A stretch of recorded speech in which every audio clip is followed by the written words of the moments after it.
Everyone, it's Debbie Mirza, the author of The Covert Passive-Aggressive Narcissist.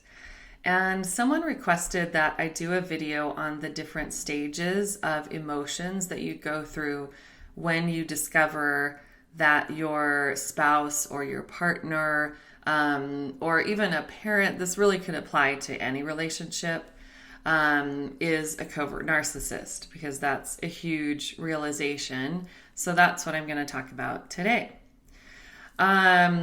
Okay, so oftentimes it comes from someone else. You know, your wife or your husband sounds like a narcissist. You know, have you ever thought he or she might be a narcissist? And usually that statement or that question comes, your reaction to it is like, no, because they're covert. The overt, as you know, is more obvious. The covert, you would not usually use the term narcissist to describe these people. So the first thing is shock, confusion, and also a little bit of hope, because it's like, oh, maybe there are reasons for all these things I've been feeling during the discard or during the whole relationship. So that's the emotions that launch us into massive research, where we're on, Googling narcissism, covert narcissism, abusive relationships, confusing relationships, things like that. And we're finding books and we're finding articles and we're on YouTube, and that's why you're here, because I was too many years ago, just like you. So confusion, absolutely. Then a lot of overwhelm. Also, especially if you're in a relationship and, do I leave them? What do I do? Can they change? Is this, I just can't do this anymore. Maybe you have children and then you're like, oh my gosh, I'm going to break apart a family. So all this overwhelm descends on what do I do with this information. Also, reflection happens, not necessarily an emotion, but you start going over through the whole relationship in your mind. You read through your journals. You just start noticing behavior that happened yesterday and something they said a week ago.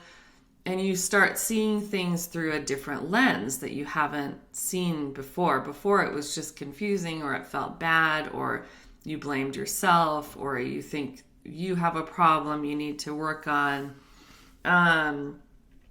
So, excuse me. Life is good. It may not feel that way now, but it will. So, yeah, keep learning, keep healing, and it will.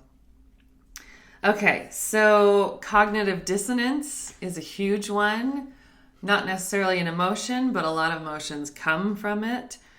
Cognitive dissonance is when you have two competing thoughts in your brain and you can't figure out what's true. So you have this person, maybe it's a mom or dad even, that you thought was fantastic. Some of you might have even thought your mom was your best friend, or your dad, and now you're starting to see things. Or your spouse, you've seen them, or your partner, as, this wonderful person that's so loving and humble and kind, and now you're starting to notice things you didn't notice for, the whole time you were with them. So it's this competing, because you have that love bombing stage that set you up to see them in a certain way, and now they're behaving differently, or you're starting to see things, devaluing, demeaning behavior that you experienced for a long time. So that cognitive dissonance leads to just dizzying. That one's hard to explain, isn't it? But you know what I'm talking about. Just what is the truth, A lot of second guessing yourself, maybe I'm the narcissist. Maybe I'm just overly sensitive. Maybe I'm reading into things. Maybe they're right about me that this needs to change about me for me to be wanted and lovable, which is such crap. And please know that. For anyone to say that to you is just horrific. Oof, just sit with that one, right? So a lot of, very common to second guess yourself, and they easily will say things to set you up. Like they'll say things like, well, I take personal responsibility, but you're not taking any responsibility. And then you second guess yourself, even though you are taking responsibility and you're looking at yourself and trying to figure out if this is your issue. They make you think like, maybe I'm not seeing myself clearly. Maybe I'm not taking responsibility. They say they are, but when you look at their actions, they're really not. But the words get you. That's where they get you, right? So anger is a big one. When you really start seeing what you've been through, and oftentimes for a very long time, for many of you for half your lives, for your entire childhood, the anger starts rising inside you of all of the way you've been treated and not seen.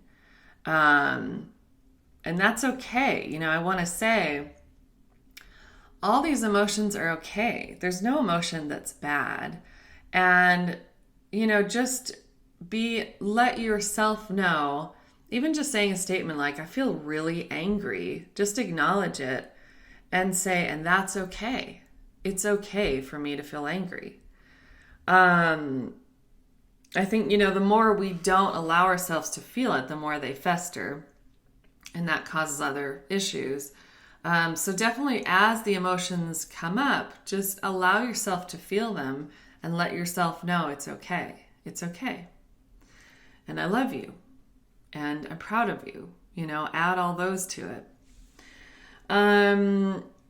Sadness, despair, depression is very common. You have just discovered a massive realization that sends you reeling. If you have been, with this person for a long time, it's like the rug has been pulled out from under you. If you thought this was going to be the rest of your life, you'd be in this relationship, your whole world is turned upside down.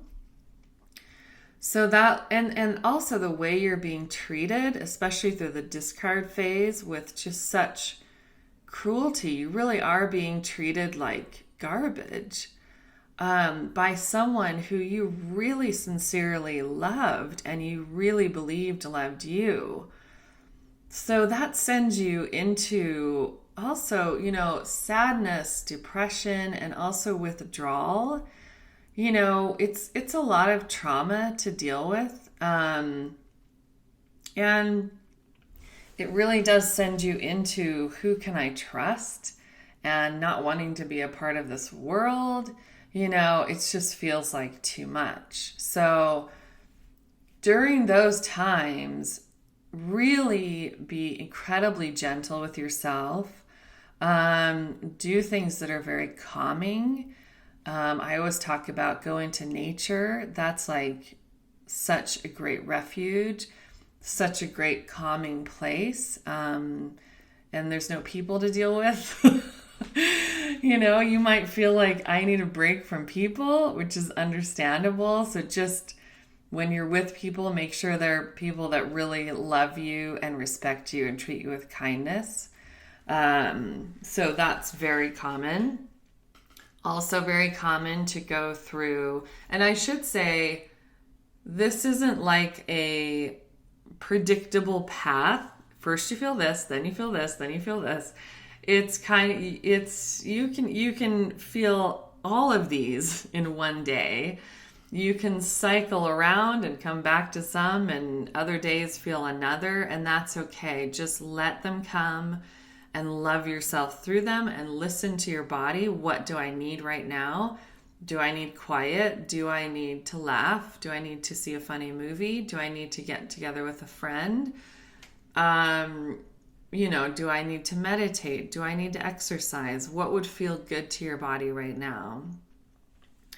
The other one I was going to say is numbness. A lot of times you can reach a place where you just feel numb. It's like emotion overload, and our bodies just like stop, and that's okay. And there's no need to be fearful. Some people I can hear when they talk about being numb, it's almost like, oh no, I'm not being honest about my emotions. I'm not dealing with them.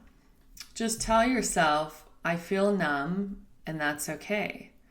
And when I'm ready to feel, I'll feel.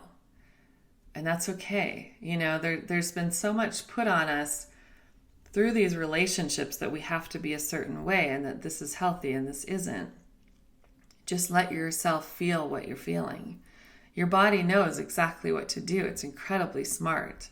It knows how to heal. So work with it. See it as your loving partner that wants to guide you to healing. Fear, massive fear, especially if you have children, if you've been married a long time or in a relationship a long time, or even you have a boss or a coworker and it's just intolerable, this situation. There's so much fear, as there's financial fear, there's how am I going to make it on my own? How am I going to support my kids? A lot of fear comes up because we jump to the future. And I would recommend to you to try as much as you can to be in the moment and be with yourself and ask yourself, what do you need? I'm feeling fear. What do I need? Maybe that's just talking yourself through using logic. Will I be okay? I know when I went, I was just filled with this fear, and I had to think of certain people in my life. If I really became homeless, if I really got to a state where, I couldn't take care of myself and my children, where could I go? And I had a few people around the world that I thought, I know they would take me in while I'm figuring things out. And that just helps settle my mind, So it helps to kind of look at your fears and go, okay, what really would I do? Am I really alone in this? Could I turn to someone? There's always someone to turn to, or an organizational to turn to. You're not alone. So I hope that helps with the fear. And the fear is just normal, and love yourself through it. And just tell yourself everything's going to be okay, because it will be okay. Loneliness. It's really common to feel alone because unless you've gone through it, your friends love you and they're wonderful, but unless you've gone through it, you just really can't understand. So it's important to find a support group or people that do understand, or even just watching these videos helps, know that you're not the only one that's going through this. Okay, then as you get to know and understand covert narcissism, and as you start seeing more clearly, and as you work on yourself and your healing and self-love, you will start to feel hope. You will begin to feel strength, and also a lot of validation, especially when you're through videos like this and through talking to other people who have been through it. It's so helpful over and over to see, I really was treated terribly. I really was demeaned and devalued for a long time. And that really helps strengthen you. And then as you're away from the covert narcissist, you're going to find your health is going to get better. Your energy is going to get better. You're going to have more energy. You're going to have more clarity. And then that enables you to really be who you really are and live a life that is so much better than the life you lived before with this person. So I hope that helps. I imagine you probably relate to a lot of that, and know that you're not alone, and I'm sending you so much love, and I'll talk to you soon.